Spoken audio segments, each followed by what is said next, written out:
પાલનપુર પંથકની એક યુવતીનો હોટેલમાં તેની જાણ બહાર 1 વર્ષ અગાઉ વિડીયો ઉતારવામાં આવ્યો હતો, જે વાયરલ કરવાની ધમકી આપી 6 શખ્સોએ અવારનવાર જુદા જુદા સ્થળોએ દુષ્કર્મ ગુજાર્યું હતું, જે પછી વિડીયો વાયરલ કરી સમાજમાં બદનામ કરી હતી. આ અંગે તેણીએ પાલનપુર તાલુકા પોલીસ મથકે ફરિયાદ નોંધાવી હતી.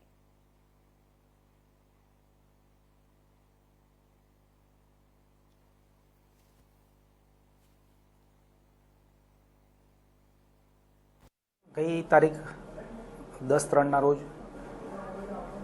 આ કામે ભોગ બનનાર બેન તથા તેના કાકા હેમુભાઈ તથા તેમના બનેવી તથા આગેવાનો પોલીસ સ્ટેશન આવેલ અને તેઓએ અમને રજૂઆત કરેલ કે સાહેબ અમારો વિડીયો અમારી દીકરીનો આવી રીતે વાયરલ થયો છે અને અમારે આ વિડીયો ખાલી ડિલીટ કરાવવો છે. તમે અમને આમાં વિડીયો ડિલીટ કરાવી આપો અને અમારે આગળની કોઈ કાર્યવાહી કરવી નથી.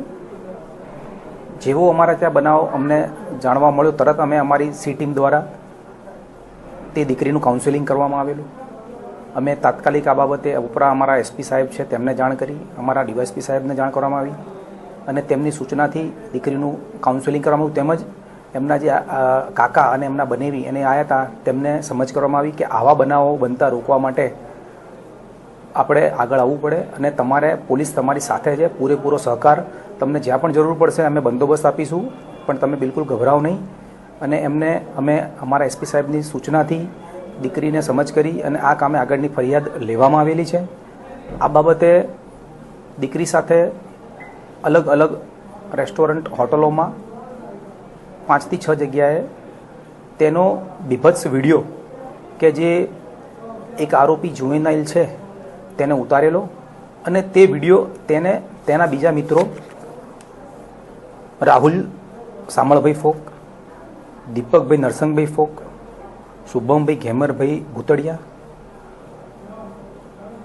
આશીષભાઈ ફોક, જીગરભાઈ ગલબાભાઈ બોકા વગેરે ઈસમોને આપી અને એ વિડીયો દ્વારા એ લોકોએ દીકરીને કે અમે તને સમાજમાં બદનામ કરી દઈશું, તારા વિડીયો વાયરલ કરી દઈશું, તને ક્યાંય મોઢું બતાવવા લાયક નહીં રાખીએ, તેવી રીતે એને બ્લેકમેલ કરી અને તેની જોડે દુષ્કર્મની ઘટના વારાફરતી અલગ અલગ જગ્યાએ અલગ અલગ સમયે આચરવામાં આવેલી છે.